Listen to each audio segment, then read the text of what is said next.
এই মুহূর্তে সবারই নজর এসএসসি ভবনের দিকে, কারণ কখন তালিকা সামনে আসে। এই তালিকা কাদের? 1803 জনের তালিকা আজকে আমরা পেতে চলেছি। তবে কখন এসএসসি দপ্তর থেকে, কারণ ক্রমাগত টালবাহানা, ক্রমাগত ডিলে, এখনও পর্যন্ত আমি যখন এই লাইভ অনুষ্ঠান এখন করছি, ঘড়িতে আমার 7টা 1 মিনিট বাজে, এখনও পর্যন্ত কিন্তু তালিকা সামনে আসেনি বা প্রকাশ্যে আসেনি। 1803 জনের নাম প্রকাশ করতে হবে সুপ্রিম কোর্টের নির্দেশে 7 দিনের মধ্যে। সেই ম্যান্ডেট যেটা ছিল সেটা কিন্তু আজকে শেষ হচ্ছে, কাজেই আজ তালিকা প্রকাশ করতে হবে। এর ফলে কি হবে না হবে, কারা টাকা দিয়েছে, কারা কিভাবে র্যাঙ্ক জাম্প করেছে কিনা, বা প্যানেল মেয়াদ উত্তীর্ণ হওয়ার পর তাদের অন্তর্ভুক্তি হয়েছে, অনেকটাই স্বচ্ছ এবং স্পষ্ট আকারে নামগুলো সামনে চলে আসবে আজকের এই তালিকা প্রকাশের পর। এদিকে আমাদের নজর থাকবে নিশ্চয়ই, এবং আজকে এটা নিয়েই আমাদের এই অনুষ্ঠান হাল্লাবোল আপনাদের সামনে থাকবে। আসুন আজকে আমরা একদম প্রথম দেখাবো যে কোন কোন বিষয়ে আমরা আজকে আলোচনা করছি। আসুন দেখব। প্রথম যেটা থাকছে, এই নামের মধ্যে দিয়ে অনেকটাই সামনে আসবে যে কারা দিয়েছে সাদা খাতা, অর্থাৎ কারা টাকা দিয়ে চাকরি করছিল। দ্বিতীয়ত, সুপ্রিম নির্দেশে প্রকাশ হবে অযোগ্যদের তালিকা, এটা সুপ্রিম কোর্টের নির্দেশ মতো। অযোগ্য হয়েও কারা এতদিন ক্রমাগত চাকরি করে গেছে, সেই নাম এবার প্রকাশ্যে জনসমক্ষে আসতে চলেছে।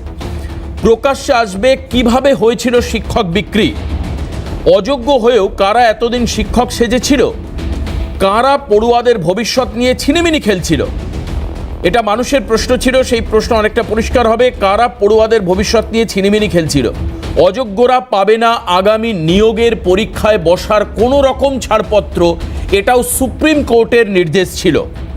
কাজেই এর ফলে নতুন করে পরীক্ষা নেওয়ার যে প্রক্রিয়া, সেটা অনেকটাই স্বচ্ছ হবে এবং পরিষ্কার হবে বলে ধারণা। পাশাপাশি নাম প্রকাশ্যে আসায় অযোগ্যরা মুখ খুলতে পারে, অত্যন্ত গুরুত্বপূর্ণ জায়গা এটা। অযোগ্যদের যখনই চিহ্নিত করে দেওয়া হবে, তারা মুখ খুলতে পারে কোন বিষয়ে, কাদের তারা টাকা দিয়েছিল, কিভাবে তাদের নিয়োগ হয়েছিল, অযোগ্য হয়েও কিভাবে তারা শিক্ষক হয়েছিলেন দীর্ঘদিন, সেই তথ্য এবার রাজ্যের মানুষের সামনে, এমনকি গোটা দেশের সামনে আসার সম্ভাবনা, কারণ সুপ্রিম কোর্টে মামলা চলছে। পাশাপাশি অযোগ্যরা মুখ খুললে কোনো রাঘব বোয়ালের নাম সামনে আসবে না তো, এই সংশয় এবং সন্দেহ কিন্তু রয়েছে যে অযোগ্যরা যখনই মুখ খুলতে শুরু করবেন, তখন রাঘব বোয়াল অর্থাৎ জীবন কৃষ্ণর মাধ্যমে যারা টাকা পেতেন, অ্যাডভান্টেজ যারা পেতেন, তাদের নাম সামনে চলে আসবে না তো, এই সম্ভাবনাগুলোও কিন্তু থাকছে। এবং এই সংশয় এবং সম্ভাবনার মধ্যে দাঁড়িয়ে এখনও এই মুহূর্তেও আমাদের প্রতিনিধিরা অপেক্ষা করছেন এসএসসি ভবনের সামনে অনেকক্ষণ ধরে, প্রায় 6-7 ঘন্টা তারা রয়েছেন এসএসসি ভবনের সামনে দাঁড়িয়ে। আর এই মুহূর্তে আমরা আপনাদেরকে দেখাবো ব্রাত্য বসু, রাজ্যের শিক্ষামন্ত্রী, তার সঙ্গে কথা হয়েছে আমাদের প্রতিনিধিদের। কি বলেছেন রাজ্যের শিক্ষামন্ত্রী শোনাবো আপনাদের, শুনুন। এটা তো সুপ্রিম কোর্টের নির্দেশে বিষয়টি আমাদের আইনজীবী সাংসদ, মাননীয় সাংসদ কল্যাণ বন্দ্যোপাধ্যায় বিষয়টা সুপ্রিম কোর্টে কথা দিয়েছেন, এবং পুরোটাই মানে এসএসসি থ্রু আমাদের আইনজীবী বিষয়টা ডিল করছে। এর তারপর রাজনৈতিক তার কি ইমপ্লিকেশন হবে, সে বিরোধী দলনেতা বা অন্য যারা বলেছেন, যা কিছু আপনারা যা বলছেন তারা তাদের মতো বলবেন। আমরা কোর্ট যেটা বলেছেন সেটাই আমরা নিশ্চয়ই সেটা শুনব। রাজ্যের শিক্ষামন্ত্রী বলছেন কোর্ট যেটা বলেছে সেটা আমরা পালন করবার চেষ্টা করছি, সেটাই আমরা করছি। এবার দেখাবো যে অযোগ্যতার ক্ষেত্রে, অর্থাৎ এই অযোগ্যতার ক্ষেত্রে সম্ভাব্য নির্ণায়ক বিষয়গুলো কি কি। আসুন আপনাদেরকে দেখাই একবার টিভি স্ক্রিনে। অযোগ্যতার ক্ষেত্রে সম্ভাব্য নির্ণায়ক বিষয়গুলো কি কি, অর্থাৎ কিসের ভিত্তিতে অযোগ্যদেরকে বাছাই করা হচ্ছে। আসুন দেখব। যারা সাদা খাতা জমা দিয়ে চাকরি করছিল, এক। আমরা দ্বিতীয় পয়েন্টে যাব, মেয়াদ উত্তীর্ণ প্যানেল থেকে নিয়োগ হয়েছিল, 2। 3 নম্বর হচ্ছে র্যাঙ্ক জাম্প করে যারা আগে জায়গা করে নিয়েছিল, 3। 4 নম্বর অবৈধভাবে যাদের নাম্বার বাড়ানো হয়েছিল। এই 4টে জায়গাকে গুরুত্ব দিয়ে দেখা হচ্ছে। আসুন এবার আমরা আলোচনা করব যারা আমাদের সঙ্গে রয়েছেন প্যানেলে। আমি চট করে পরিচয় করিয়ে দেব। আসুন দ্রুত আমরা আলোচনায় চলে আসব। আমাদের সঙ্গে এখন স্টুডিওতে এই মুহূর্তে রয়েছে তরুণজ্যোতি তিওয়ারি, বিজেপি মুখপাত্র এবং অবশ্যই আইনজীবী। এই সম্পর্কে একাধিকবার তরুণের বক্তব্য সামনে এসছে, স্পষ্ট ধারণা পাবো আমরা। আজকের এই প্যানেলে আমাদের সঙ্গে উপস্থিত রয়েছেন এসএসসির প্রাক্তন চেয়ারম্যান চিত্তরঞ্জন মণ্ডল। আমি স্বাগত জানাবো চিত্ত স্যারকে আজকের অনুষ্ঠানে। চিত্তবাবু রয়েছেন আমাদের সঙ্গে। আমরা আজকের এই অনুষ্ঠানে পাবো প্রাক্তন সাংসদ এবং এনবিএসটিসির চেয়ারম্যান পার্থপ্রতিম রায়কে। আমি পার্থদাকে আর কিছুক্ষণের মধ্যে, পার্থদা চলে এসছেন আমাদের সঙ্গে, পার্থদাকে স্বাগত আজকের অনুষ্ঠানে। আর আমরা পাবো আরেকজন চাকরিহারা শিক্ষক রিতেশ ঘোষকে। রিতেশ যদি থেকে থাকেন, রিতেশ আমাদের সঙ্গে রয়েছেন, রিতেশকেও স্বাগত আজকের অনুষ্ঠানে। আমি একেবারে প্রথম চিত্তবাবুর কাছ থেকে শুরু করব। চিত্তদা, এই জায়গায় দাঁড়িয়ে, চিত্তরঞ্জনবাবু এখানে দাঁড়িয়ে, এই যে আজকে 1803 জনের নাম সামনে আসছে, এই 1803 জন এরা কারা বা এদের আইডেন্টিফিকেশন কিভাবে হলো, এই ধারাক্রমটা যদি আমাদেরকে একটু জানান। আমি তাহলে একটু আগের থেকে শুরু করি। অ্যাকচুয়ালি যে পরীক্ষাটা হয়েছিল সামগ্রিকভাবে, গ্রুপ সি, গ্রুপ ডি, 9-10-এর শিক্ষক এবং 11-12-এর শিক্ষক, এই চারটি ক্যাটাগরি ছিল, চারটে ভাগে ভাগ ছিল। টোটাল সাকসেসফুল ক্যান্ডিডেট ছিলেন 25,753 মতো, একদম, আমি যদি ঠিক ভুল না বলি। তার মধ্যে আপনারা জানেন, প্রথমে জাস্টিস অভিজিৎ গাঙ্গুলির কোর্টে কেস হয়েছিল, সেখানে উনি 8,000-এর কাছাকাছি সময় বাদ দিয়ে বাকিটাকে ফ্রি করতে চেয়েছিলেন, কিন্তু রাজ্য সরকার সেটাকে মানেনি। তারা ডিভিশন বেঞ্চে গিয়েছিল। ওখানে জাস্টিস বসাক বলেছিলেন সিবিআইয়ের কাছে যা পাওয়া তথ্য সেটা হচ্ছে 8,000-এর কিছু বেশি, ওই যেগুলো কারণগুলো বললেন ওই রকম 17 ধরনের কারণে একদম বিভিন্নভাবে নাম তোলা হয়েছে। এসএসসি তার মধ্যে মেয়াদ উত্তীর্ণ তালিকাকে তারা স্বীকার করতে রাজি হয়নি, তারা 6,000-এর বেশি বলেছিল। যাই হোক, মানে 6,000-এর বেশি নামের তালিকা এসএসসি কোর্টের কাছে জমা দিয়েছে বলেছিল।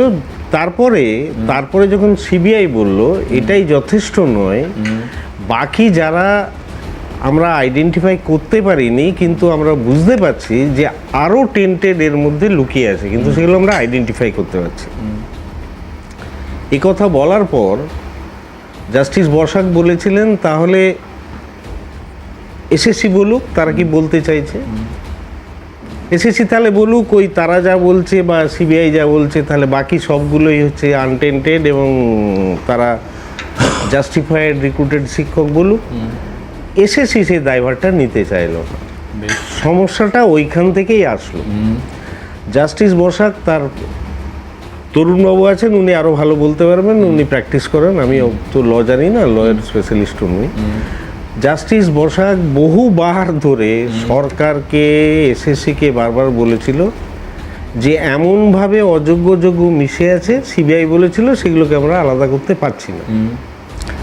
জাস্টিস বসাক যেহেতু সমস্ত ডকুমেন্টই এসএসসির কাছে থাকার কথা, যদিও অনেক পর্যায়ে তারা বিভিন্ন রকম বাহানা দেখিয়েছে, জাস্টিস বসাক বলেছেন সরকার বা এসএসসি এগুলোকে আলাদা করে দিই।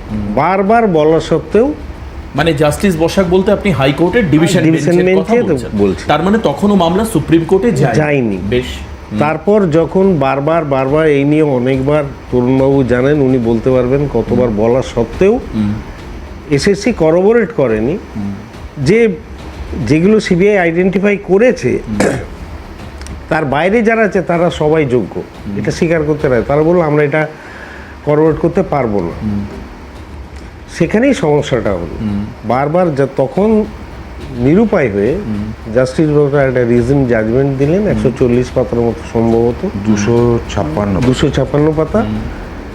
তাতে পুরো প্যানেলটাই হয়ে গেল। তারপরে অ্যাপিলে গেলেন সুপ্রিম কোর্টে, সেখানে একইভাবে রিকোয়েস্ট করা হয়েছিল যে যোগ্য অযোগ্য, কিন্তু করেনি। তার ফলে নিরুপায় হয়ে একটা জাজমেন্ট বেরিয়ে আসে। তার সারবত্তাটা হলো যে যারা টেন্টেড তাদের চাকরি যাবে ইমিডিয়েটলি এবং তাদেরকে টাকা ফেরত দিতে হবে, 12% ইন্টারেস্ট দিয়ে টাকাটা ফেরত দেবে, বাকিদের চাকরিটা চলে যাবে।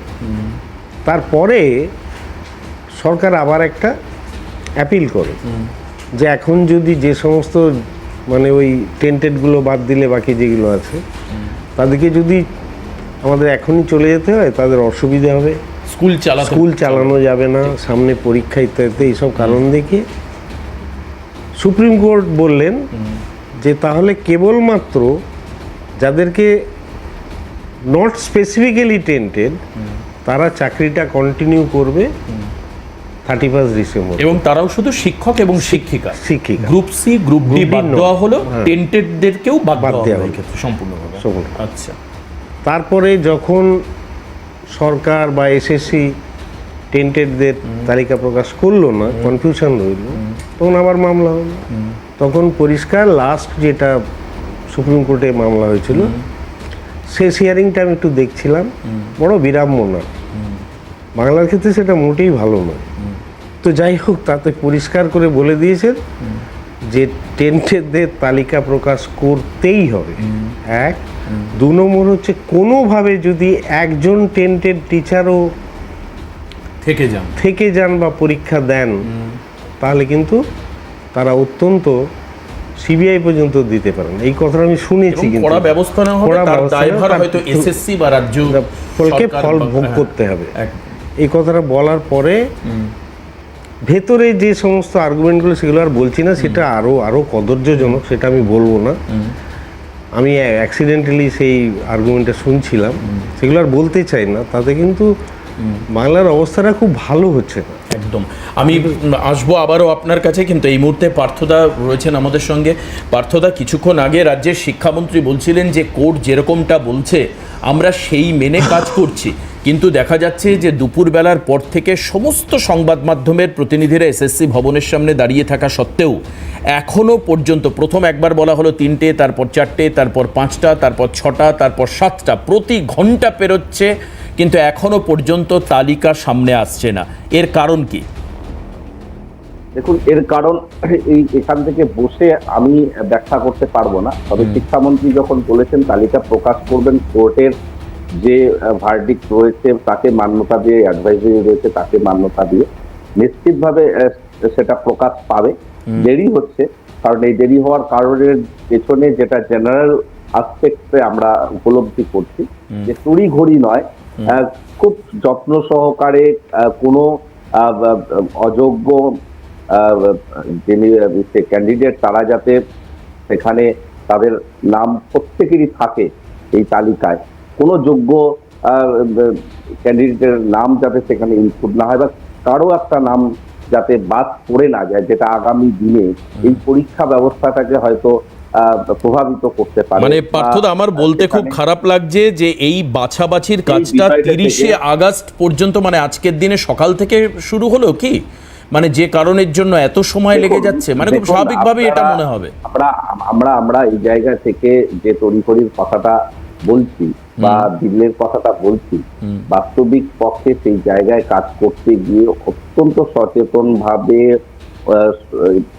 বিষয়টা, গোটা বিষয়টাকে অবজার্ভ করে যাতে কোনো ত্রুটি না থাকে, তাই হয়তো তালিকাটা প্রকাশ করতে দেরি হচ্ছে। নিশ্চিতভাবে কোর্টের নিয়ম মেনেই সেটা তালিকা প্রকাশ করবে, এবং সেটা যাতে আগামী দিনের পরীক্ষাটাকে প্রভাবিত না করে বা যারা অ্যাসপিরেন্টস রয়েছে বা যারা পরীক্ষা দেবে তাদের যাতে কোনো সমস্যা না হয়, সেই দিকটাকে গুরুত্ব সহকারে ভাবছে বলেই রাজ্য সরকার এক্ষেত্রে বা এসএসসি এক্ষেত্রে তারা সবকিছু বিবেচনা করেই তালিকাটা প্রকাশ।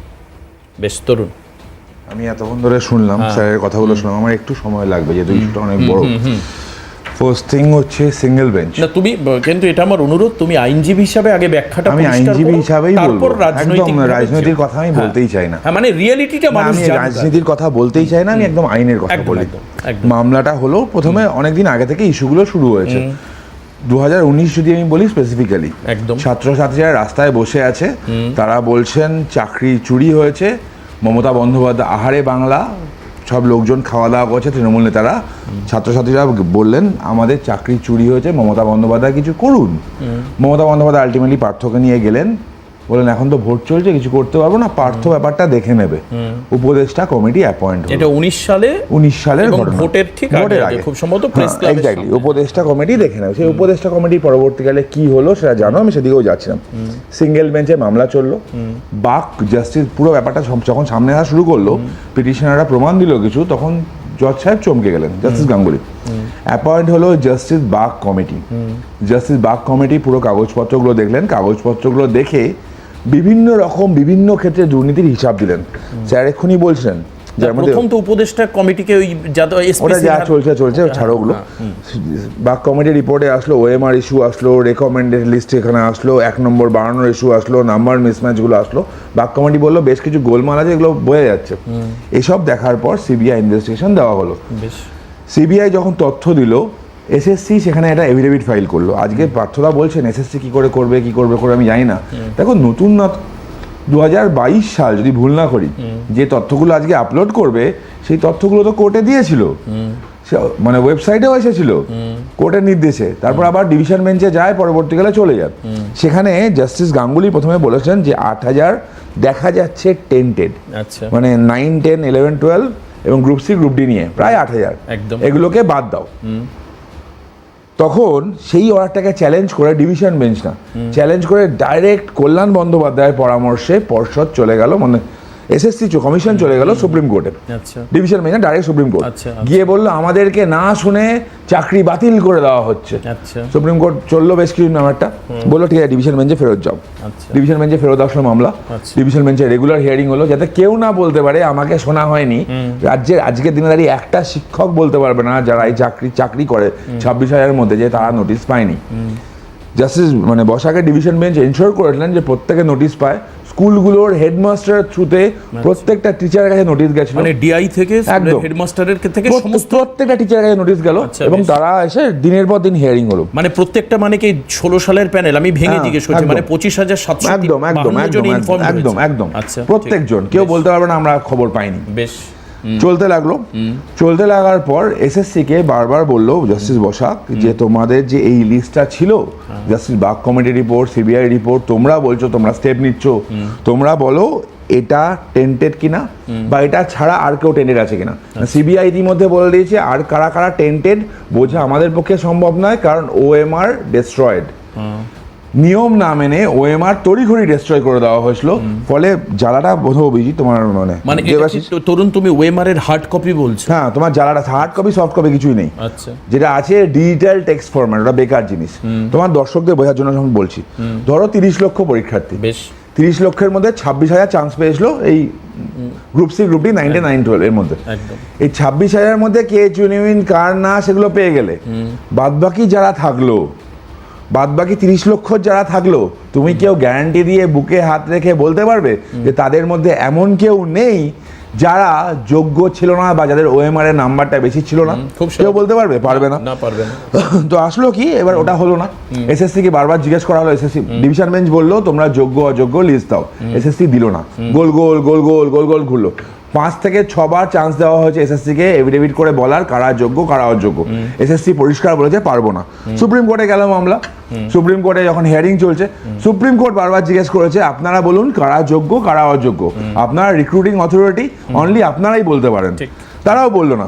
একটা সংবাদ মাধ্যম, পশ্চিমবঙ্গের এক সংবাদ মাধ্যম, তোমরাও বহুবার নিশ্চয়ই জিজ্ঞেস করেছো সিদ্ধার্থ মজুমদার মহাশয়কে, ডাইরেক্ট প্রশ্ন করা হয়েছিল, আচ্ছা স্যার আপনি বলুন যে এই যে লিস্টটা আছে প্রায় 8,000 মতো, এরা অযোগ্য, বাদবাকি সবাই যোগ্য তো? পরিষ্কার জিজ্ঞেস করলো, বাদবাকি সবাই যোগ্য তো? উনি বলেছেন আমি কি করে বলি, আমি বলতে পারবো না। সুতরাং সুপ্রিম কোর্টও বলেছে, ডিভিশন বেঞ্চও বলেছে, ক্যাটাগরিটা টেন্টেড আর আনটেন্টেড নয়, কিন্তু ক্যাটাগরিটা হচ্ছে টেন্টেড আর নট স্পেসিফিক্যালি টেন্টেড, মানে যাদেরকে খুঁজে পাওয়া যায়নি, বেনিফিট অফ ডাউট তারা পেয়েছে। পুরো ব্যাপারটা কি হয় কি দাঁড়ালো জানো তো, দুঃখের বিষয়, একদম ছোট থেকে যেটা 8,000 চাকরি বাতিল হলে মিটে যেত, তৃণমূল সাংসদ এবং কমিশনের আইনজীবী এবং কমিশন, স্কুল সার্ভিস কমিশন দায়িত্ব নিয়ে সেই 8,000টাকে 26,000-এ নিয়ে গেল। তার কারণ ছিল অবভিয়াসলি, এমনি কিছু হয়নি। এই কারণগুলো অবশ্যই রাজনৈতিক ব্যাখ্যা না, রাজনৈতিক ব্যাখ্যা না, লিগ্যাল ব্যাখ্যা বলছি আমি। কারণ ছিল, দেখো টেন্টেড আনটেন্টেড দুটো রাস্তা ছিল, হয় পুরো প্যানেলটাকে বাঁচিয়ে নাও, জল ঘোলা করে দাও, গুলিয়ে দাও। এদের মাথায় ছিল একটা জিনিস যে আমাদের আইন বলে নাকি, এরা দেখবেন বারবার বলে আমাদের আইন বারবার বলে নাকি একজন নির্দোষীর যেন শাস্তি না হয়, এই ব্যাখ্যা এরা বারবার দিয়ে গেছে। ব্রাত্য বসু দিয়ে গেছে, কল্যাণ বন্দ্যোপাধ্যায় সাইডে এসে বলেছে স্টুডেন্টদের নিরপরাধ যারা যোগ্য স্টুডেন্ট তাদের মাথায় ঢোকানো হয়েছে। কিন্তু এরা জানতো যে ক্রিমিনাল জুরিসপ্রুডেন্স আর সার্ভিস জুরিসপ্রুডেন্স এক নয়। পাবলিক রিক্রুটমেন্টের ক্ষেত্রে একটা গোলমাল হওয়া মানে, ফ্র্যাকশনের গোলমাল হওয়া মানে কয়েক হাজার স্টুডেন্টের ভাগ্য পরিবর্তন হয়ে যাওয়া। ফ্র্যাকশনের জন্য অনেকে চাকরি কাজ পায় না, একটা গোলমাল হওয়া মানে পুরো প্যানেলের উপর কোশ্চেন চলে আসা, এবং সেটাই এখানে হয়েছে। ওই এক একটা গোলমাল, এক একটা জিনিস পুরো ফ্র্যাকশনে করে পুরো জায়গাটা একটা গোলমাল দাঁড়িয়ে গেছে। স্যার অনেকগুলো কথা বললেন, প্রত্যেকটা নাম্বার আজকে এসএসসি আপলোড করবে কি করবে না, আমি তোমাকে পরিষ্কার বলে রাখছি, আইনের কথা বলে রাখছি। এসএসসি যদি আজকে আবার কোনো মিস অ্যাডভেঞ্চার ট্রাই করে, এসএসসি যদি আবার কোনো মিথ্যেবাদীর মতো কাজ করে, এটা বরাবর করে আসছে, তাহলে মনে রাখুক যেন ওই যেটা পাবলিশ হয়েছিল, যেটা সিঙ্গেল বেঞ্চে দিয়েছিল, তার কপি আমাদের কাছে আছে। কোন নেতার ভাইজি আছে, মুখ্যমন্ত্রীর মামাতো ভাইয়ের মেয়ে আছে, কোন বুথ সভাপতি আছে, আমরা সব জানি।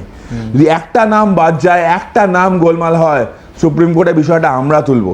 আগের দিন থাপ্পড় খেয়েছে না, আগের দিন কল্যাণ বন্দ্যোপাধ্যায়কে সুপ্রিম কোর্ট বলেছে না, আপনি এক্ষুনি একটা কথা বলছেন, আরেকটা কথা বলছেন, কি ধরনের আইন? তবে একেবারে শেষে সুপ্রিম কোর্ট থেকে বেরিয়ে কি বলেছেন কল্যাণ ব্যানার্জি? একটা কথা সুপ্রিম কোর্ট বলেছে, 7 দিনের মধ্যে টেন্টেড টিচার যারা ছিল তাদের লিস্ট পাবলিশ করে দিতে হবে।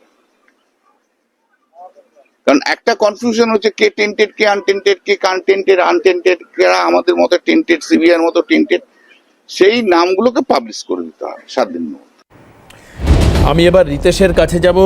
রিতেশ, আমরা সমব্যথী সবার সঙ্গেই যে যাদের চাকরি গেছে, চাকরি করতে করতে চাকরি চলে যাওয়াটা এটা অত্যন্ত দুঃখের, কিন্তু আমার কথা হচ্ছে যে কারণের জন্য চাকরিগুলো যাচ্ছে সেটাও তো অত্যন্ত গুরুত্বপূর্ণ। আমি শুধুমাত্র আপনার থেকে জানতে চাইবো আজকে আপনার এই তালিকার জন্য কতটা উন্মুখ হয়ে আছেন, যে তালিকা আসবে বা সামনে কি আসতে পারে সামনে?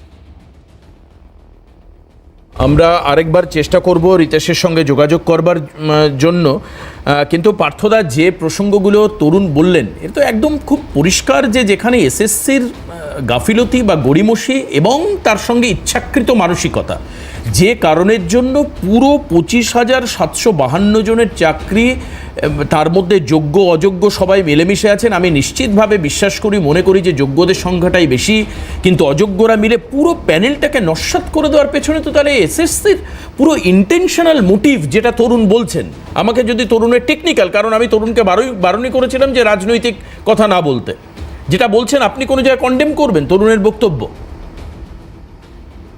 দেখুন, তরুণ টেকনিক্যালি যে বিষয়গুলো বলেছেন বিস্তৃতভাবে, এটা দীর্ঘ সময় ধরে আমরা সকলে শুনে আসছি, কিন্তু আমার একটা ছোট্ট প্রশ্ন রয়েছে। প্রশ্নটা এ ধরনের যে একটা এফিসিয়েন্ট এজেন্সি, যাকে সিবিআই বা এই ধরনের এজেন্সিগুলো তারা তদন্ত করছে, এবং স্বাভাবিকভাবে একটা প্রশ্ন জাগে যে এসএসসি বা যে এন্ডে ভুলগুলো হয়েছে বা সকল যারা দুর্নীতির কথা বলছে, দুর্নীতি হয়েছে, তবে এগুলো খুঁজে বের করার দায়িত্ব দেওয়া তো সিবিআই কে হয়েছে। তাহলে সিবিআই তথ্য সম্বলিত কেন ডকুমেন্টেশন প্রপারলি প্লেস করতে পারলো না যে এই এতগুলোর মধ্যে এতগুলো ক্যান্ডিডেটের দুর্নীতি হয়েছে বা এগুলো থেকে দুর্নীতি? মানে পরীক্ষা নিল এসএসসি, এসএসসি নিয়োগ দিল, এসএসসির মাধ্যমে আর খুঁজে বার করার দায়িত্ব হচ্ছে সিবিআই এর।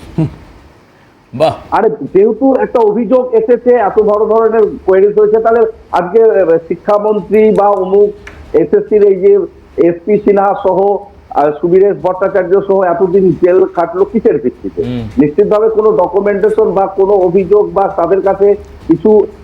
আচ্ছা, এই জায়গায় যে পার্থদার যে সংশয়, এটা আমি তরুণকে জিজ্ঞেস করি। তরুণ, এরপরে ইউনিভার্সিটি, পার্থদা, তরুণ বলছেন, তরুণ এরপরে সিবিআই তদন্ত শুরু করলো এবং নাইসার কাছে গেল, যারা পরীক্ষা নিয়েছিল, মানে যাদের উপর এসএসসি দায়িত্ব দিয়েছিল। এরপর নাইসার অফিসে থেকে যেটা খবর মানে সূত্রে জানতে পেরেছি যে হার্ড ডিস্ক উদ্ধার হয়েছে, সেখান থেকে কি তথ্য পাওয়া? 30 লক্ষ ওএমআর পাওয়া যায়নি, দ্যাট ইজ ফ্যাক্ট। আচ্ছা, যে ডকুমেন্টটা পাওয়া গেছিল এটা এডিটেবল টেক্সট ফরম্যাট, মানে তোমাকে দর্শকদের সুবিধার খাতে বলছি, এই কাগজে কিছু লেখা আছে, তার মিরর কপি মানে তার স্ক্যান্ড ইমেজ হওয়া উচিত।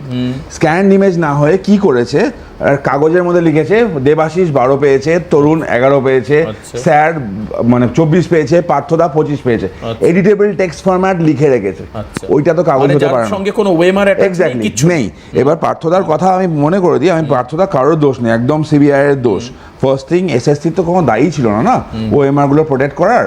আগে তড়িঘড়ি করে স্পেশাল রেজলিউশন করে ওএমআর নষ্ট হলো কেন তার উত্তর তো দিতে হবে। উপদেষ্টা কমিটি বলে কোনো কিছু যেখানে কমিটি মানে আইনে নেই সেটা কিভাবে অ্যাপয়েন্ট হলো তার উত্তর তো দিতে হবে। আমি আবার বলছি, রাজনীতির কথা আমি বলছি না, কিন্তু একটা লেটারের কথা মাথায় আসছে। যখন তদন্ত চলছিল একটা লেটার ছাত্রছাত্রী কিছুজন লিখেছিল, তৃণমূলেরই লিখেছিল মাননীয় মমতা বন্দ্যোপাধ্যায়কে। তিনি আমার মুখ্যমন্ত্রীকে চিঠি লেখা হয়েছিল যে পার্থ মানিক এরা চাকরি বিক্রি করছে, দুর্নীতি করছে। মহুয়া মৈত্র ওনার দলের সাংসদ কৃষ্ণনগরের সভা থেকে বলেছিল নম্বর বাড়িয়ে চাকরির ব্যবস্থা করা হচ্ছে, আমি মুখ্যমন্ত্রীকে জানাবো। সেগুলোর পর সেই চিঠিটা কোথা থেকে পাওয়া গেলে তুমি জানো? কোথা থেকে? যখন পার্থর বাড়িতে তদন্ত করছে, রেড হচ্ছে, পার্থর গার্লফ্রেন্ডের বাড়িতে প্রচুর টাকার খেলনা ফেলনা যখন পাওয়া যাচ্ছে, ওই সময় সেই চিঠিটা পাওয়া গেছে, সোনাও পাওয়া গেছিল। সেই চিঠিটা পাওয়া গেছিল যেটা মুখ্যমন্ত্রীকে অ্যাড্রেস করা চিঠি, যে মুখ্যমন্ত্রীকে বলে যে পার্থ মানিক চুরি করছে, তার কপি পাওয়া গেছে এখান থেকে। আমি পার্থদার কথা মেনে নিলাম, পার্থদা যেসব কথাগুলো বলছেন না সেগুলো শুনতে খুব ভালো লাগছে, ভয়াবহ অভিযোগ, দারুণ কথা। একদম, কিন্তু হ্যাঁ। ফ্যাক্ট হচ্ছে সিবিআই যেটা করছে এটা ক্রিমিনাল অফেন্সটার ইনভেস্টিগেশন করছে, ক্রিমিনাল ল। সার্ভিস জুরিসপ্রুডেন্স ব্যাপারটা পুরোপুরি আলাদা, পুরোপুরি সেপারেট। পার্থদাকে মনে করে দিই জাস্ট আমি, ত্রিপুরা মনে করাই, শুনে ভালো লাগবে। ত্রিপুরাতে ওই 10,300 জনের চাকরি বাতিল গেছিল, মনে আছে? কেন বাতিল গেছিল বলতো? দুর্নীতির জন্য নয়, কিন্তু বাতিল গেছিল নিয়ম মানেনি বলে। আর এখানে যেমন দুর্নীতি হয়েছে, নিয়ম মানেনি, সবই হয়েছে। তো দোষটা কি পার্থদাদের নয়? আমি চলে আসবো রিতেশকে আমরা আবারও পেয়েছি। রিতেশ, আপনার কাছে আমার প্রশ্ন ছিল না পার্থদা, আমি আসছি। ত্রিপুরায় প্রতিশ্রুতি দিয়েছিল তোমরা ক্ষমতায় আসলে ওই 10,000 লোককে চাকরি ফিরিয়ে দেবে। চেষ্টা হয়েছিল দাদা, চেষ্টা হয়েছিল, ফিরিয়ে দিতে পারো না চেষ্টা হয়েছিল। আমরাই গেছিলাম সুপ্রিম কোর্টে, তাদের না বিভিন্ন ডিপার্টমেন্টে চাকরি দেওয়া হয়েছে পার্থদা, তাদের চাকরি বিভিন্ন ডিপার্টমেন্টে দিয়ে দেওয়া হয়েছে, আপনি জানেন না মনে হয়? ত্রিপুরায় 10,300 জনের চাকরি বিভিন্ন ডিপার্টমেন্টে দেওয়া হয়েছে। এখনো তাকিয়ে রয়েছি তালিকার দিকে, ঘড়ির কাঁটায় 7:30টা টপকে গেছে। আমার কাছে এখনো পর্যন্ত খবর নেই যে তালিকা প্রকাশিত হয়েছে, অর্থাৎ আরও 1 ঘন্টা অপেক্ষা কিন্তু কার্যত বাড়ছে। আমি জানি না আমার প্যানেলের নির্দিষ্ট সময়সীমা 7:54-র মধ্যে তালিকা প্রকাশিত হবে কিনা, আমরা অপেক্ষা করব। তাহলে ডেফিনেটলি সেই তারিখেই প্যানেলে তুলে ধরবো। কিন্তু যদি না হয় তো কি হতে পারে? আমি চিত্তবাবুর কাছে যাব, যদি রিতেশকে পাওয়া যায় তো ডেফিনেটলি রিতেশের কাছেই যাব। যদি তালিকা আজকে এসএসসি না দেয় কি হতে পারে? কারণ দীর্ঘদিন চেয়ারম্যানের দায়িত্বে ছিলেন চিত্তরঞ্জন বাবু, এসএসসি চেয়ারম্যানের দায়িত্ব ছিলেন। কি হতে পারে? অ্যাকাউন্টেবিলিটি কার? এই যে আজকে পার্থদা বলছেন যে এসএসসির দায় নয়, দায় হচ্ছে সিবিআই এর, চিত্তবাবু কিভাবে দেখছেন বিষয়টাকে? একজন তৃণমূলের জনপ্রতিনিধি ছিলেন দীর্ঘদিন পার্থদা, সাংসদ সাংসদ ছিলেন একটা সময়, 7টি বিধানসভার এলাকার মানুষ যাকে ভোট দিয়েছে সেই ব্যক্তি আজকে টিভিতে বসে বলছেন যে এই দায়িত্ব তো বার করা সিবিআই এর।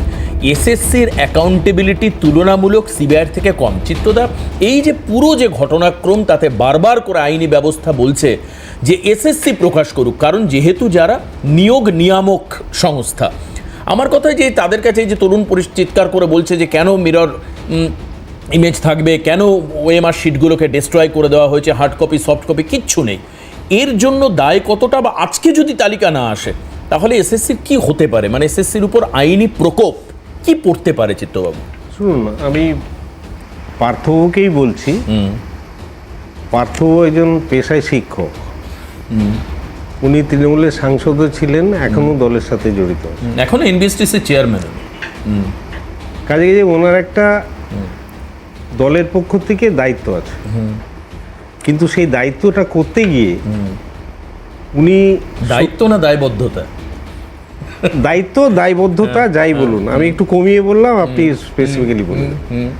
সেটা করতে গিয়ে যদি উনি সত্যি কথাটা বলে ফেলেন তো কালকেই আর থাকবে না কোনো কিছু। আচ্ছা, সেটা তো উনিও জানেন, আর আমি তো ওই দলে ছিলাম, আমি তো জানি কিভাবে কি হয়। তো যাই হোক, পার্থকে বলবো, শুনুন, আচ্ছা বলুন তো কোন সংস্থা আজ পর্যন্ত নিয়ামক সংস্থা, পরীক্ষা নিয়ামক সংস্থা, তার অরিজিনাল যে ডকুমেন্ট সেটাকে 1 বছরের মধ্যে নষ্ট করে দেয়? এটা বলুন আপনি। কোন এক্সামিনেশান, ডিগ্রি এক্সামিনেশান, কোনো পরীক্ষার এক্সামিনেশান, ইউপিএসসি পিএসসি থেকে একটা পরীক্ষার নাম বলুন যে পরীক্ষায় একটা কমিশনের রেজলিউশন থেকে অরিজিনাল ওএমআর শিট ধ্বংস করা যায় না, এটা কোনোভাবেই হয় না। এইটা হচ্ছে প্রথম ত্রুটি। দ্বিতীয় ত্রুটি যেটা, যে ইমেজ কপি, আপনি নিশ্চয়ই জানেন, আপনি শিক্ষকতার চাকরিও পেয়েছিলেন, যদি অবশ্য এই ধরনের প্রসেসের মধ্যে না আগে আমি ঠিক জানি না, মনে নেই আমার। তাহলে অরিজিনালটা না থাক, আমি বুঝলাম 30 লক্ষ ওএমআর শিট জমা রাখা সত্যিই ডিফিকাল্ট, অনেকটা স্পেস লাগে, দরকার নেই, অন্তত 2 বছর হার্ড কপিটা রাখুন। আর যেটা স্ক্যান করার পর যে কপিটা থাকে, স্ক্যান কপি, যেটা দিয়ে ইভ্যালুয়েশন হয়, সেটাকে রেখে দিন। তা তো একটা ইয়ে হলেই যথেষ্ট, পেন ড্রাইভ হলেই যথেষ্ট, সেটা রাখা গেল না কেন? তৃতীয় হলো, দেখুন, যে সংস্থাকে দেওয়া হয়েছিল সে আবার সাব টেন্ডার করলো ডেটা টেককে। কেন? এসএসসি জানলো না? আমি যাকে টেন্ডার দিলাম ইভ্যালুয়েশনের জন্য, সে সাব টেন্ডার দিল, সেটা এসএসসিকে জানালো না, এসএসসি জানলো না। সিবিআইয়ের ইনভেস্টিগেশন যদি সত্যি হয়, তাতে বলছে এই ডেটা টেক ইভ্যালুয়েশনটা নাকি এসএসসি অফিসেই করেছে। আচ্ছা, এসএসসি অফিসে যদি করে থাকে, স্ক্যানারে অত ওই স্ক্যানার, কারণ আমি জানি, আমি যখন ছেড়ে এসেছিলাম 15টা স্ক্যানার ছিল, এক একটা স্ক্যানারের এত 12 লক্ষ 14 লক্ষ টাকা করে দাম আমরা পারচেস করেছিলাম অ্যাকিউরেসির জন্য। এইরকম জিনিস কোনো প্রাইভেট সংস্থা রাখবে না, তাহলে তার প্রফিট হবে না, এটাই স্বাভাবিক। এবং অ্যাকিউরেসি করতে গেলে যদি তারা করে থাকে এসএসসি অফিসে, আমি বলবো কারেক্টলি করেছিলেন, তাতে কারেক্টলি হতো, কিন্তু তাদেরকেও করতে দেওয়া হয়নি। এরপরে এসএসসি বলছে কি, যখন যে হার্ড ডিস্ক পাওয়া গেল, ওই নিয়ামক সংস্থা যাকে করতে দেওয়া হয়েছিল বললো আমরা ওটা মানছি না। কেন? এই কন্ট্রাডিকশানটা কেন? 3 নম্বর। 4 নম্বর, এই যে জায়গাটাই পড়েছিল, শুরুতেই যদি আজকে প্রথম বাগ কমিটি রিপোর্টের পরে যখন জাস্টিস অভিজিৎ গাঙ্গুলি 8,000 ধরে নিয়ে বাকিটা বাদ দিয়ে বের করতে বলেছিলেন, তখন সেটা মেনে নিলে কিন্তু এত কচলানো হতো না, দলটারও এত খারাপ অবস্থা হতো না। আপনারা তো শিক্ষিত মানুষ, আপনারা সাজেস্ট করতে পারলেন না যে এখানেই ইতি করে টেনে দিন, তাহলে আজকে দলটার এই হাল হতো? এখন পার্থদাকে জিজ্ঞেস করলে পার্থদা বলবে যে আমি হয়তো সেই উপদেষ্টা মণ্ডলীতে ছিলাম না, কিন্তু পার্থদা এটা তো একদম ঠিক যে আপনাদের মতো মানুষেরাও তো দলে রয়েছেন, মানে আপনি পেশায় শিক্ষক, সেটা এখান থেকে চিত্তবাবু বলছেন। আমার কথা হচ্ছে ছাত্রদের ভবিষ্যৎ নষ্ট বা না নষ্ট সেই জায়গাটা তো আছেই, কিন্তু পাশাপাশি যেটা একদম পরিষ্কার ছবির মতো হয়ে গেছে, এখন ঘড়ির কাঁটায় 7:39 বাজে, এখনও পর্যন্ত তালিকা প্রকাশ করতে পারেনি এসএসসি। এই গড়িমসির পেছনে আজকে তো মানুষ বুঝতে পারছেন যে এর পেছনে কী রহস্য রয়েছে, এটা তো তরুণদেরকে আর বলে বুঝিয়ে দিতে হবে না। দেখুন, চিত্তবাবুর কথার প্রসঙ্গ রেস ধরেই বলি, চিত্তবাবুকে আমি ভালোভাবে চিনি। তৃণমূল শিক্ষা সেল যখন করতেন, আমিও তখন তৃণমূল শিক্ষা সেল কুচবিহার জেলার অন্যতম দায়িত্বে ছিল। গোড়া থেকে ওনাকে ছিল, ওনার সম্পর্কে নতুন কিছু আমার বলবার। আমার শুধু একটাই বিষয়, চিত্তবাবু যে পয়েন্টগুলো উল্লেখ করলেন সেগুলো সত্যি ক্যাটেগরিক্যালি তিনি বললেন। তাহলে এসএসসির বর্তমান যারা দায়িত্বে রয়েছে, যদি হার্ড ডিস্ক, মিরর কপি বা ডকুমেন্টেশন কোনোটাই না থাকে, তাদের পক্ষেই বা কিভাবে আদালতে গিয়ে হলফনামা দেওয়া সম্ভব? এই 8,000-এর বাইরে বাকি যারা আছে, তাদের ফেয়ারলি হয়েছে, তারা কিভাবে সেই দায়বদ্ধতাটা নিতে পারে? এটাও তো একটা বড় প্রশ্ন হয়ে দাঁড়িয়েছে। তাহলে সেই জায়গায় দাঁড়িয়ে চিত্তবাবু আজকে যেটা বলেছেন, আজকে যিনি চেয়ারম্যান আছেন বা দায়িত্বে রয়েছেন, এই ডকুমেন্টেশন গুলো যদি কোথাও না থেকে থাকে, তাহলে তারা কিভাবে দায়বদ্ধতা নিয়ে তারা নোট ডাউন করে লিখে দেবে বা হলফনামা কোর্টে দেবে যে এদের মধ্যে একজনও অযোগ্য নেই? এই জায়গাটা সহজ সরল বিষয়টা কিন্তু উপলব্ধি করবার প্রয়োজনীয়তা রয়েছে। না, কিন্তু টেকনিক্যালি এই যে যেটা চিত্তবাবু বলছেন যে এগুলোকে তো ডিস্ট্রয় করবার কথা ছিল না। পার্থদা আপনাকে শুনুন, সম্মান জানিয়ে বলছি, আমি যদি চেয়ারম্যান হতাম, আমি কোর্টের কাছে গিয়ে বলতাম দেখুন আমার ডকুমেন্ট, প্রথম কথা আমি ডকুমেন্ট হারাতে দিতাম না, নাম্বার 1। 2 নম্বর হচ্ছে ফিজিক্যাল কপিও থাকতো, ওএমআর শিটও থাকতো, দুটোই রাখতাম। যদি তর্কের খাতিরে ধরে অন্য কেউ বাইরে থেকে চোর এসে মুছে দিয়ে চলে গেছে, আমি আদালতের কাছে সোজা গিয়ে বলতাম দেখছেন, this is my lord, this is my deficiency, আমি পুরো ক্যান্সেল বা প্যানেল ক্যান্সেল করে ফ্রেশ পরীক্ষায় যাচ্ছি। এইটুকু স্বাধীনতা বা অটোনমি আছে কিন্তু স্কুল সার্ভিস কমিশনের। আপনারা সেটা না করতে গিয়ে যেটা করছেন, চাপার চেষ্টা করতে গিয়ে না লেবু কচলাতে করতে ক্ষতি আরো বেশি হয়ে এ তো আরো বেশি হচ্ছে, এটা আমি বলতে চাই। পার্থদা, দিস ইজ মাই অন্তত পক্ষে এসএসসি আর থেকে শুনুন, হ্যাঁ। নেই বা কেন একটা এসএসসি যে দায়িত্বপূর্ণ সংস্থা, সে পরীক্ষা কন্ডাক্ট করেছে। আর দেখুন, একটা চেয়ারম্যান গেলে আরেকটা চেয়ারম্যান আসবে, সরকারটাও একটা কন্টিনিউয়াস প্রসেস। সিপিএম চলে গেছে, তৃণমূল এসছে, তাদের সরকার এখন আগেকার কমিটমেন্ট যদি তৃণমূল সরকার বলে আমি নেব না, হবে? আপনি তো সাংসদ ছিলেন, আপনি তো সবই জানেন, আমার চেয়েও বেশি জানেন। এটা হয় না। এখন আমি বুঝতে পারছি আপনাকে পাঠিয়েছে বলে আপনাকে এখন উপায় নেই, কিন্তু তাতে হচ্ছে কি জানেন, আপনাকে ডিউ রেসপেক্ট দিয়ে বলছি, আপনি যে কথাগুলো বলছেন তার উপর প্রেক্ষিতে দাঁড়িয়ে আমি এই কথাগুলো বলছি যে মিরর, আপনি বলছেন যে মিরর কপি নেই, সমস্ত ডকুমেন্টেশন নেই, তারপরে এই বর্তমান এসপি চেয়ারম্যান যারা দায়িত্বে রয়েছেন তাদের পক্ষে কিভাবে আদালতে জানানো সম্ভব যে এই যে বাকি যারা রয়েছে তাদের মধ্যে কেউ আমি এটাই তরুণের কাছে জানতে চাইবো। তরুণ একেবারে যেটা পার্থদা বলছে, যখন কিছুই নেই তখন কি করে সম্ভব বার করা। আরেকটা বিষয়, হ্যাঁ আরেকটা বিষয় বলুন, আমি তরুণকে এই জায়গা থেকেই আমি একটা প্রশ্ন তুলেছি যে সিবিআই এর মতো এফিসিয়েন্সি সংস্থা যারা বড় বড় কেসের সুরাহা করে বলে আমরা জানি, তারা এটার কেন একটা রিজলভ করতে পারছে না, বা যারা এই ধরনের গড়িমসি গুলো করছে তাদেরকে খুঁজে বের করে যথার্থ যারা ক্যান্ডিডেট তাদেরকে আলাদা করার দায়িত্ব তারাও নিতে। আপনার এই দুটো প্রশ্নের উত্তর আমি এক এক করে তরুণ সেকেন্ডটা আগে দিই। রিজলভ করতে পারছে না, পার্থরাম অত্যন্ত ব্যস্ত মানুষ, ওনার অন্যান্য দায়িত্ব আছে, সময় পানি দেখার। পার্থরা বলে রাখি, গ্রুপ সি মামলার ফাইনাল চার্জশিট ফাইল হয়ে গেছে। আপনাদের মহান নেতা, মানে একমাত্র একটা পোস্ট, যেই পোস্ট একমাত্র ইউএনএ ছিল আর তৃণমূল কংগ্রেস ছিল, মানে সেক্রেটারি জেনারেল আপনাদের এখনো পর্যন্ত জেলেই আছেন। আপনাদের আরও একটা বিধায়ক অ্যারেস্ট হয়েছে, আরও বেশ কয়েকটা লাইনে আছে, এক মন্ত্রীকেও ডেকে পাঠিয়েছে। সিবিআই এর কাজটা করছে। ব্যাপারটা হচ্ছে আপনারা করেননি কেন? আপনার কথা বলছি না, মানে এসএসসি এবং অন্যান্য যে আইনজীবীরা এসএসসিকে পরামর্শ দিল তারা করেনি কেন? তোমার একটা ছোট্ট জিনিস দিয়ে বোঝায়, তোমার দর্শকদের কচকচাই না করে বাংলা ভাষায় বোঝা যাবে। ছোটবেলা ধরো তোমাকে বাজারে গেলে, বাজারে কিছু একটা কেউ আনতে দিল, একটা বিল হয়, বিল করে আনলে সেই বিলটা মাঝে মাঝে ইচ্ছাকৃত হারানো হয়। কেন জানো তো? ওই বিলটা থাকলে তুমি যে একটা চকলেট খেয়েছো, তুমি যে একটা বাদামের প্যাকেট খেয়েছো, সেটা ধরা পড়ে যেত, রাইট? বিলটা হারিয়ে দাও। এইখানে 1 বছরের মধ্যে ওএমআর শিট ডিস্ট্রয় করে দেওয়া হলো। আমি না তরুণ অনেক কষ্টে আমরা রিতেশকে পেয়েছি, আরেকবার রিতেশের কাছে যাব। রিতেশ, আমি বলতে চাইছি, এই যে চাকরি পাওয়ার ক্ষেত্রে যে গড়মিলগুলো, সেগুলো দেখা যাচ্ছে কেউ সাদা খাতা জমা দিয়েছিল, কেউ মেয়াদ উত্তীর্ণ প্যানেল করেছিল, কেউ র্যাঙ্ক জাম করেছিল, অবৈধভাবে নাম্বার বাড়ানো হয়েছে। আমার স্ট্রেট কোয়েশ্চেন, যেহেতু অনেকক্ষণ পরে পেলাম, এই ক্ষেত্রে টাকার লেনদেন কিভাবে হয়েছিল? তুমি জানো এই বিষয়ে কিছু?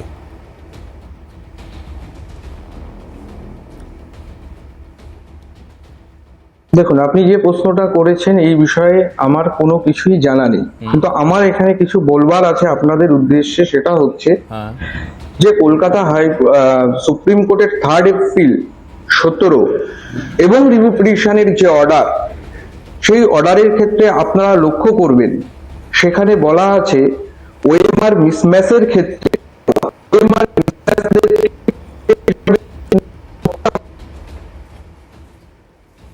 জানি না রিতেশের সঙ্গে যোগাযোগ করা যাবে কিনা। আমি তরুণের কাছে চলে যাই। তরুণ, এই যে দেরি করা বা ডিলে করা, এর সঙ্গে আমি একেবারে পরিষ্কার জানতে চাই আগামী দিনে এর ফলশ্রুতি কি হতে পারে। মানে খুব স্বাভাবিকভাবে মানুষের কাছে পরিষ্কার যে এখনো পর্যন্ত 8:45 বাজে তালিকা, এখনো আমি ইনফর্ম নই যে তালিকা এসএসসি সামনে নিয়ে এসছে। আর নতুন করে লজ্জা পাওয়ার কি আছে?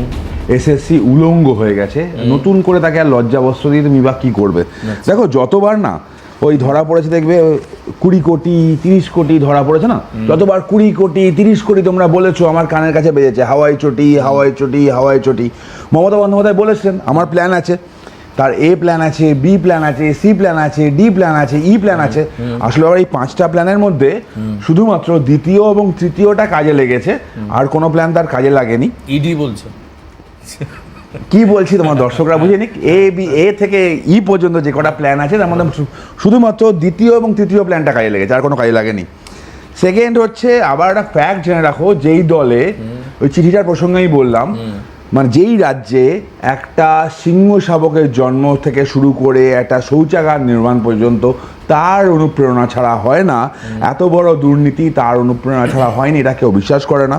ওই পার্থমানিক চুনোপুটি, আসল চোর হাওয়ায় চটি। কারণ ওই চিঠিটা তার বাড়ি থেকে পাওয়া গেছিলো, উপদেষ্টা কমিটি সে অ্যাপয়েন্ট করেছিল। এবং যেটা প্রথমে বলছি, আমি শেষ করবো ওটাই বলি, মমতা বন্দ্যোপাধ্যায় এবং তার সরকারের কাছে একটাই জায়গা ছিল, যোগ্য অযোগ্য মিশিয়ে পুরো গুলিয়ে দাও। দুটো রাস্তার মধ্যে একটা রাস্তা চুজ করতে হতো, হয় পুরো প্যানেলটাকে রক্ষা হয়ে যাক কোনো একভাবে গোলমাল করে, অথবা পুরো প্যানেলটা বাতিল হয়ে যাক। সুবিধা কি হবে? পুরো প্যানেল যদি রক্ষা হয়ে যায় তাহলেও কেউ বলবে না কার কাছ থেকে কত টাকা নিয়েছিস, কে টাকা দিয়েছিস। আবার উল্টো দিকে পুরো প্যানেলটা যদি বাতিল হয়ে যায় তাহলেও হবে না। আর এই নামগুলো বের করতে ভয় পাচ্ছে কেন জানো তো? সুপ্রিম কোর্টের রায় তোমরা বললে, একটা পোর্শন তোমরা মিস করলে, এই নামগুলো যাদের আছে স্পেসিফিক্যালি টেন্টেড তাদের টাকা ফেরত দিতে হবে। যা বুঝতে পারছি তৃণমূল কংগ্রেস হাইকোর্টকে ভয় পায় না, সুপ্রিম কোর্টকে ভয় পায় না, তারা কনজিউমার ফোরামকে প্রচন্ড ভয় পায়। ধরো তুমি কোনো মাল কিনলে, মাল কিনে মালটা চললো না, তাড়াতাড়ি নষ্ট হয়ে গেল, তোমার নামে কনজিউমার ফোরামের কেস হতে পারে। তাই তৃণমূল কংগ্রেস মনে করছে যে টাকা দিয়ে চাকরিটা কিনেছিল তারা কনজিউমার ফোরামে যেতে পারে। এদের যারা ভাবো টাকা দিয়ে চাকরি কিনলো, চাকরি গেল, নাম পাবলিশ হয়ে সামাজিক সম্মান যাবে, এবার আবার টাকাও ফেরত দিতে হবে, এরা তো তৃণমূল কংগ্রেসকে ছাড়বে না। পার্থদা, তারপর আমি চিত্তবাবুর কাছে আসবো। পার্থদা, দুর্নীতির অনেক অভিযোগ তরুণ জ্যোতি তুলল তৃণমূলের বিরুদ্ধে, অভিযোগ কিছু এসছে, সেগুলো তদন্ত হচ্ছে, আগামী দিনে আরো স্পষ্ট। পার্থদা একটু জোরে বলুন প্লিজ। কিন্তু বিজেপির মুখে দুর্নীতির কথা মানায় না, তারা যাদেরকে দুর্নীতিগ্রস্ত বলে তাদেরকে আবার পরদিন দলে নিয়ে তাদের বাহবা, তাদের নামে প্রশংসা করায়, তাদেরকে বড় বড় দলীয় পদ দেয়, এটা আমরা দেখেছি। তো তারা দুর্নীতির কথা বলে মানুষকে বিভ্রান্ত করবে, এটা হতে পারে না। আচ্ছা পার্থদা, আপনাকে একটা স্পেসিফিক কোয়েশ্চেন করি, এই যে নিয়োগের ক্ষেত্রে এটা কি অনিচ্ছাকৃতভাবে ভুল নাকি দুর্নীতি, আপনি কি মনে করেন? দেখুন, কিছু জন নিশ্চিতভাবে কিছু ম্যানিপুলেশন বা দুর্নীতি করবার এটা কিসের বিনিময় হয়েছে? এটাকে পার্থদা, আপনি জানেন যে 2011-র আগে পার্থদা একটা মিনিট, 2011-র আগে বামেদের জমানার শেষ দিকে কিছু চাকরি হয়েছিল, সেক্ষেত্রে টাকার অভিযোগ আসেনি, কিন্তু অনেকে বলেন, বিরোধীরা যারা বাম বিরোধী, যে যারা দীর্ঘদিন ধরে পার্টির আনুগত্য স্বীকার করে এসছে তাদের কিছু ক্ষেত্রে চাকরি হয়েছে, কিন্তু টাকা দিয়ে চাকরি হয়েছে সেই অভিযোগ সেই অর্থে আসেনি। বা এই সরকার, নতুন সরকার এসেও এরকম কোনো তথ্য সামনে আনতে পারেনি যে বামেদের সময় টাকা দিয়ে। আপনি কি মনে করেন যে এদের টাকা দিয়ে চাকরি বিক্রি করা হয়েছে পুরো ইচ্ছাকৃতভাবে? দেখুন, সে বিষয়টা তো আপনারা যেমন করে কিছু কিছু বিষয় শুনছেন, আমরাও শুনছি, কিন্তু এই বিষয়টা নিয়ে স্পেসিফিক্যালি আমাদের কাছে তো নিশ্চিতভাবে না, নিশ্চিত আপনাদের দলের একজন বিধায়কের বিরুদ্ধে 1.2 করোড় টাকার অভিযোগ রয়েছে দাদা। এই যে জীবন কৃষ্ণ আজকে কোর্টে, যাকে ইডির সিবিআইয়ের পর ইডি, তার মানে তার ডেফিনেটলি মানি ট্রেল রয়েছে তার সঙ্গে, এনফোর্সমেন্ট ডিরেক্টরেট তার তদন্ত করছে। দলের একজন বিধায়ক, তার বিরুদ্ধে অভিযোগ আসলো, দলের একজন বিধায়ক তিনি বন্দী, দলের একজন মন্ত্রী তিনি জেলে। তদন্ত যত এগোবে তত স্পষ্ট হবে, তার মানে এখনই কি অস্পষ্ট? না, আমি জানতে চাই পার্থদা, আপনি তদন্তকে কোন লেভেল অবধি দেখতে চান, আপনি স্পষ্ট হবে। মানে এই পার্থ চট্টোপাধ্যায়ের উপর প্রচন্ড রাগ আছে, উনি দেখতে চান পার্থ চট্টোপাধ্যায়ের জন্য ফাঁসি হয় না। তো এটা তো আমরা দেখেছি, সেই স্ট্যাটিস্টিক আমরা জানি। আর বিজেপির বহু যাদের নেতাদের বিরুদ্ধে দুর্নীতির অভিযোগ, আজকের জন্য রাজনীতির অন্তর্ভুক্তি চাইনি, আমি চাইছিলাম মানুষের স্বার্থে যাতে স্বচ্ছ বিষয়টা আসে। কারণ এই শিক্ষকেরা দীর্ঘদিন ধরে ছাত্রছাত্রীদেরকে পড়িয়েছেন, দীর্ঘদিন ধরে তারা শিক্ষা ব্যবস্থার সঙ্গে যুক্ত ছিলেন। আমি সেই কারণের জন্য তরুণকে প্রথমেই বলেছি, তরুণ রাজনৈতিক পরিচয় আজকে অনেক পরে, আগে আইনজীবী হিসাবে তুমি টেকনিক্যাল ব্যাখ্যাটা দাও। চিত্তবাবু একজন টেকনিক্যাল পার্সন, চিত্তবাবু রাজনৈতিক পরিচয় নিয়ে কথা নয়। আপনাকেও আমি আজকে শিক্ষক হিসেবেই ট্রিট করছি। আমার খুব দুর্ভাগ্য যে আজকে আমরা রিতেশকে সংযোগের কারণের জন্য পাচ্ছি না, কারণ রিতেশ অনেকটা দূর থেকে আজকে আমাদের সঙ্গে ছিল। আমি কিন্তু মানে কোনো জায়গায় রাজনীতির উত্থাপন হোক আমি একদম চাই না, এর সঙ্গে বহু মানুষের স্বার্থ সরাসরি জড়িত। আমি চিত্তদার কাছে আসি আরও আরেকবার। এই যে আপনি বলছেন যে অ্যাকাউন্টেবিলিটি কোনো একটা সংস্থার থাকে, এখনো পর্যন্ত কিন্তু ঘড়ির কাঁটায় 8টা বাজতে 9 মিনিট বাকি, এখনো তালিকা সামনে আসেনি। এরকম হতে পারে যে এসএসসি আজকে বললো যে আমরা তালিকা দিতে পারবো না কোনোভাবে,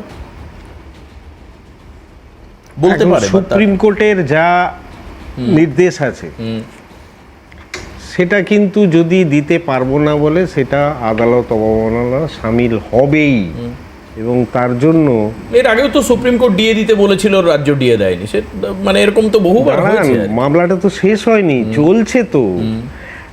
শুনুন, কোর্ট এমনই একটা জিনিস, সে তো কাউকে ধরে বাইনারিতে ইয়েস অর নোতে করবে না, তাকে ফাজি লজিকের ভেতর দিয়ে করসপন্ডেন্স, আর্গুমেন্ট, কাউন্টার আর্গুমেন্ট করতে করতে করতে করতে এক একটা করে কজ অফ অ্যাকশন চলে যাবে, যেতে যেতে ফাইনালি আসলে তবে সিদ্ধান্ত হয়, যার জন্য এতগুলো সিটিং হয়।